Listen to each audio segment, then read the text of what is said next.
All right, everyone, it's week 9 of the NFL season. We are at the halfway point of the NFL season, and we're in the second half of our fantasy season.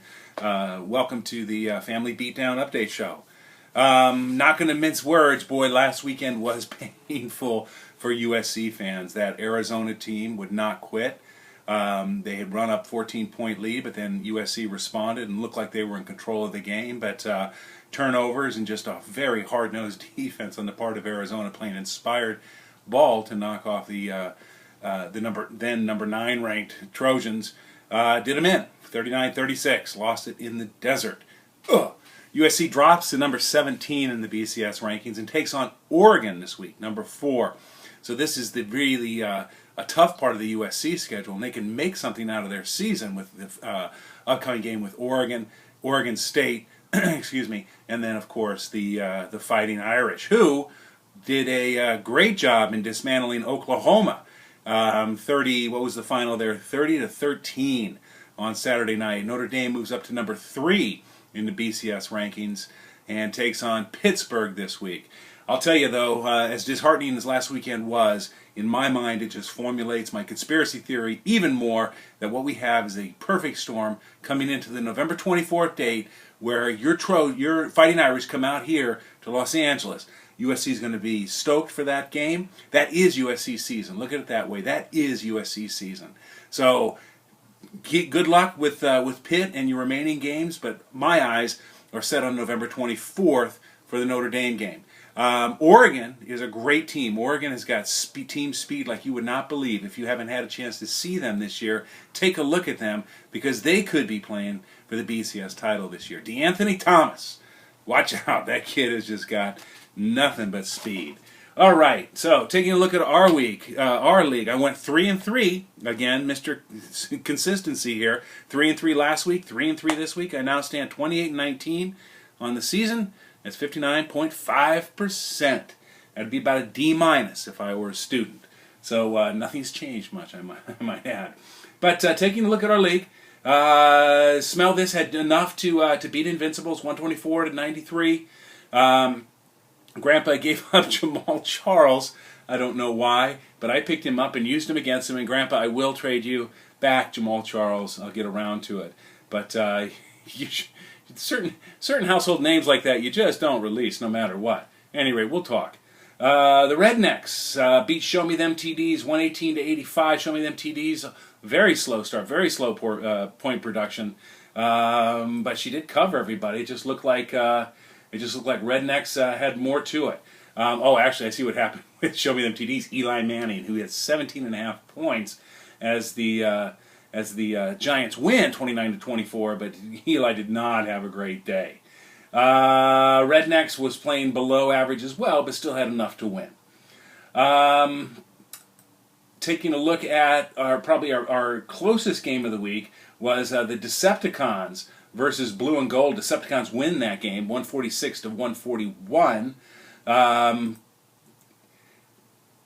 Taking a look, Manning for Jake at 53.9, 12.8 from Mike Williams, 24.5 for Willis McGahee, who, with Manning as a little double dipping there. It looks like Jake has finally woken up, moved himself into 7th place, and now 3-5.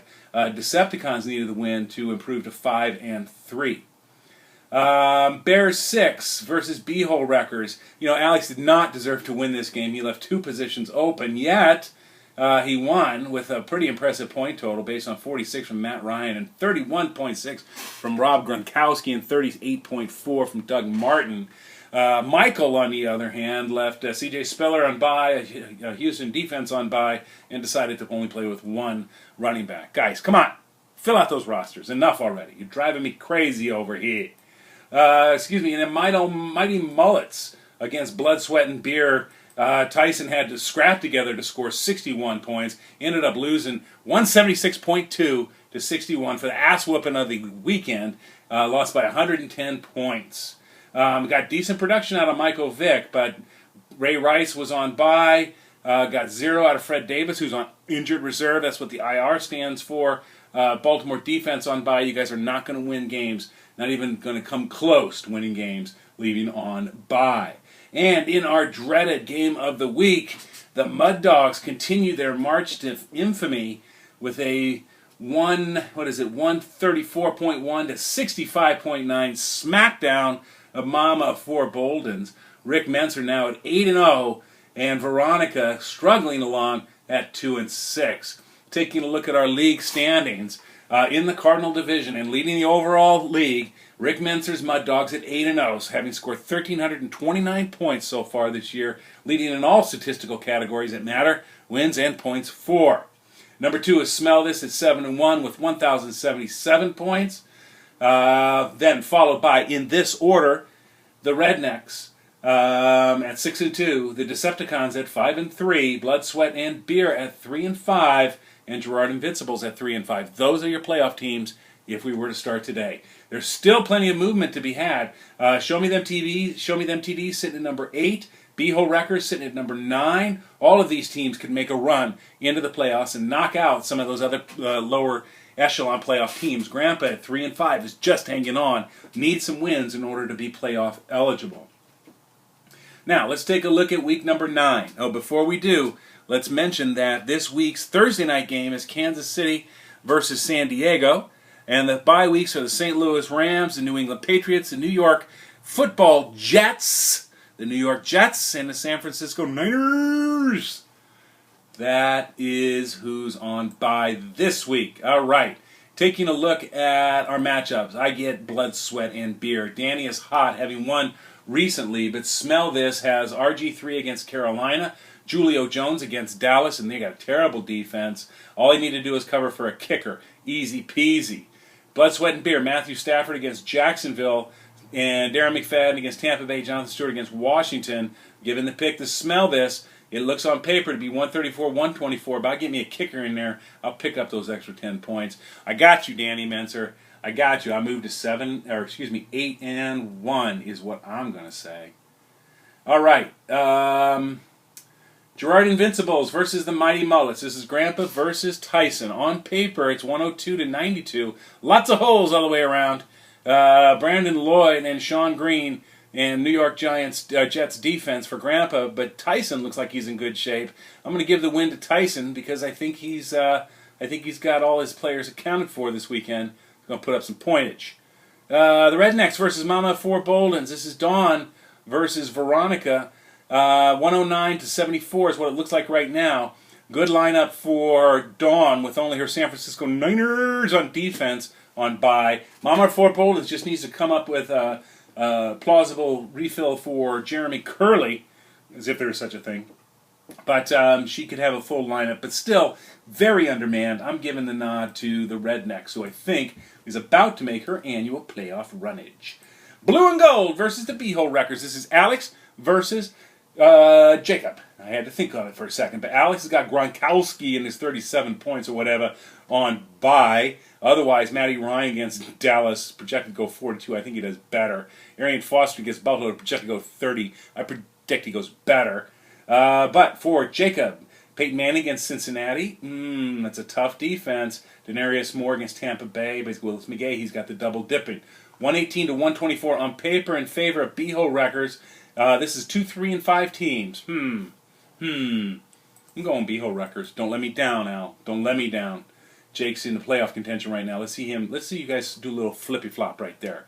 Decepticons versus Show Me Them TDs. Jed Derone versus Rebecca Kingery. 126-114 on paper in favor of Jed Derone.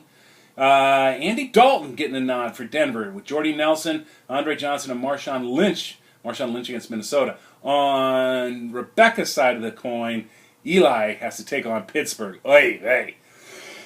I got Eli in my other league. Looks like it might be a Phillip River kind of week for me there. But Matt Forte gets Tennessee. Not a great matchup, but not terrible. And Sidney Rice in Minnesota. I'm going with Jed, 5-3. Jed continues his dominance. I just think he's got more players in better matchups. And in our game of the week, it's Bears 6 versus the undefeated MudDawgs.